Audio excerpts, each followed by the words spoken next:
আমরা এখন দেখব কোনো সংখ্যাকে 11 দ্বারা খুব দ্রুত সেকেন্ডে কীভাবে আমাদের গুণ করে ফেলা যায়। যেমন আমরা ধরি 87, একে যদি আমরা 11 দিয়ে গুণন করি তাহলে আমরা কেমনে বের করব।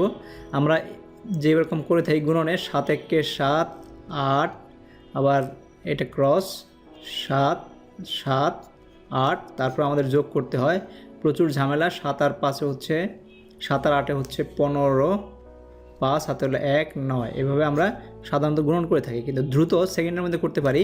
আমরা 87কে যদি 11 দিয়ে গুণন করি আমরা 7 লিখব, 8 লিখব, মাঝে একটা খালি জায়গা থাকবে এবং সেই খালি জায়গাটা হচ্ছে 8 এবং 7-এর যোগফল। 8 আর 7 যোগ করলে 15 হয়, 15-র 5 লিখব।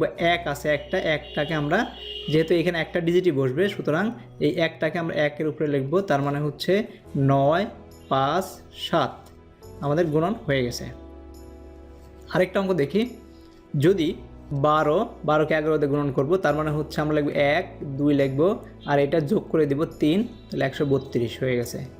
যদি এরকম 15 থাকে তাহলে এটা লিখব 1, 5, 5 আর 1-এ 6, 11 দিয়ে গুণন করলে 165 হবে।